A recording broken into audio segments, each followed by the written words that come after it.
Merci, Monsieur le Président de l'Agence régionale de la biodiversité d'Île-de-France, Monsieur le député. Bonjour à toutes et à tous. Je vous remercie chacune et chacun d'entre vous pour votre présence à cette journée annuelle de rencontre éco-jardin et je vous souhaite la bienvenue ici dans la Grande Arche de la Défense, à son sommet.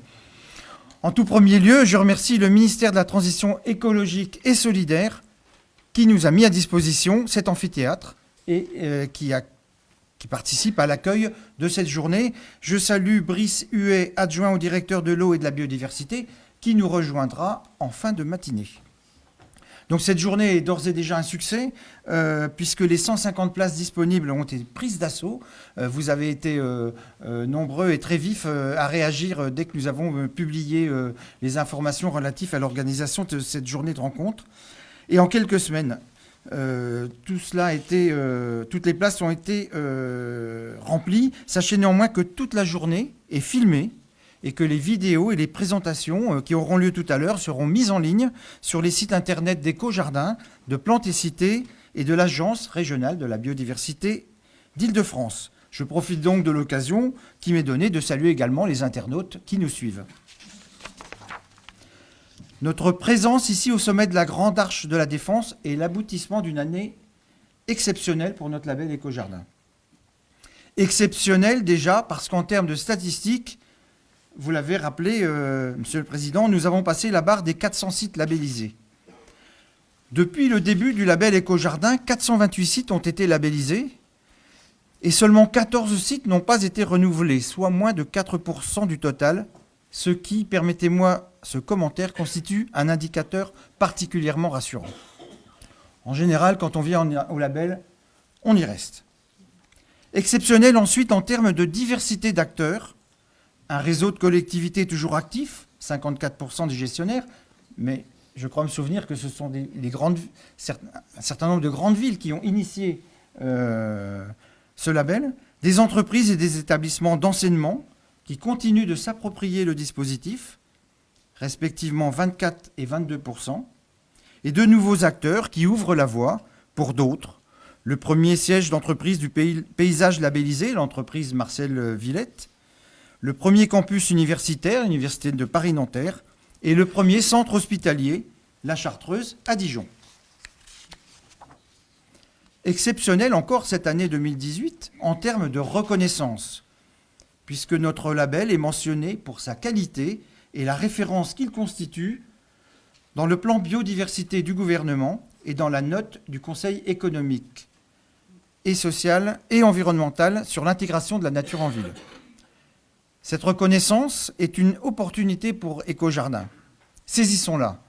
En réalité, nous avons déjà commencé et bien sûr, nous allons continuer. En plus, ça nous a fait extraordinairement plaisir au mois de juillet de comprendre que nous avions été reconnus au niveau national et dans ces termes. Exceptionnel aussi cette année 2018 en termes de projets. Je citerai le lancement d'un travail sur les outils de communication avec le soutien de l'Agence française de la biodiversité dans le cadre du plan Éco-Phyto, qui a notamment conduit à la réalisation d'un concours photo préfigurant une exposition à venir. Je citerai aussi 2 projets extra-métropolitains, et je pense que je vais répondre à une de vos attentes, Monsieur le Président. Lancés en 2018 et en attente de validation, si j'ai bien compris.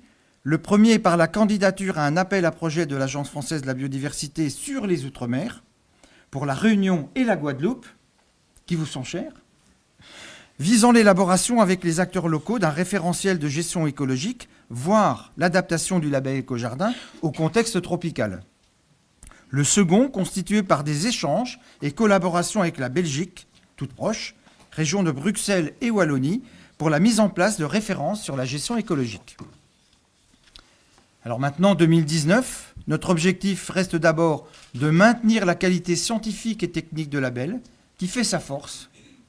Mais je rajouterai, ce qui fait la force du label aussi, c'est la qualité des personnes et la qualité des échanges que nous pouvons avoir, particulièrement lors des rencontres, et je pense aujourd'hui aussi, et également de maintenir son opérationnalité pour les professionnels. C'est une préoccupation continue de Plantes et Cités en lien avec un comité d'experts et professionnels.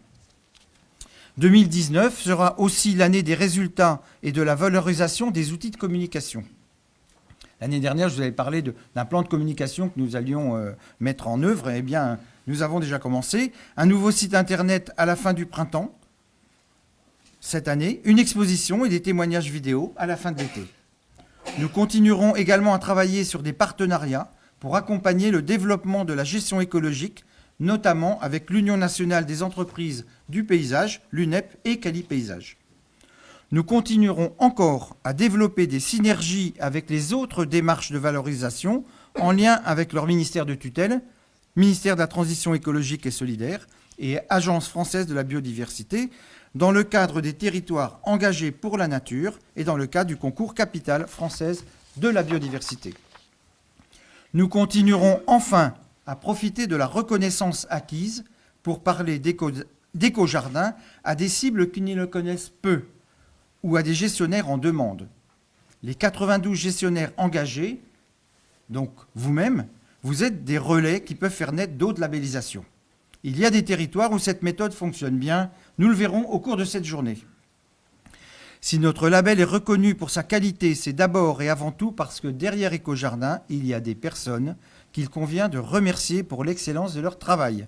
Je sais que vous les appréciez. Je pense aux 25 membres du comité de labellisation, 2 réunions par an et des gros dossiers à lire, plusieurs centaines de pages. Je pense aux auditrices et auditeurs qui font un excellent travail de terrain. Je peux en témoigner personnellement pour les avoir accueillis et suivis tout au long des journées d'audition. Je crois qu'hier, il y avait une journée consacrée à des échanges avec ces auditeurs et auditrices. Donc, ils font un excellent travail de terrain, je peux en témoigner. Je pense aussi aux membres du comité technique, déjà mentionnés, pour l'attention qu'ils portent sur le référentiel, la procédure et ses évolutions, puisque le label Éco-Jardin, c'est un label qui vit et qui évolue, il faut le dire. L'agence régionale, je pense aux membres du comité technique, voilà, qui font vivre ce référentiel, qui font vivre cette procédure et ses évolutions. L'agence régionale d'Île-de-France, notamment Marjorie Milliès et Jonathan Flandin, ici présents, pour le travail et le suivi quotidien du label. Je pense à toute l'équipe de Plantécité, propriétaire du label, pour son rôle de garant scientifique et technique, pilote de l'opération continue du dispositif. Je pense aussi qu'il faut remercier tous les labellisés 2018 pour leur engagement et nous leur consacrerons un moment dédié en fin de matinée. Je pense que dans une grande majorité, tous les labellisés 2018 sont ici.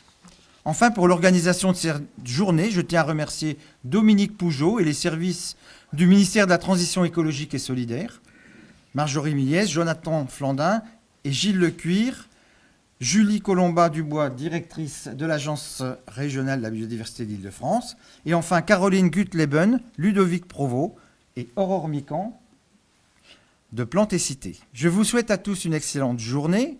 Profitez du lieu, de sa hauteur et de son prestige pour faire rayonner les valeurs de notre label Éco-Jardin et de l'entretien écologique de nos espaces verts. Je vous remercie.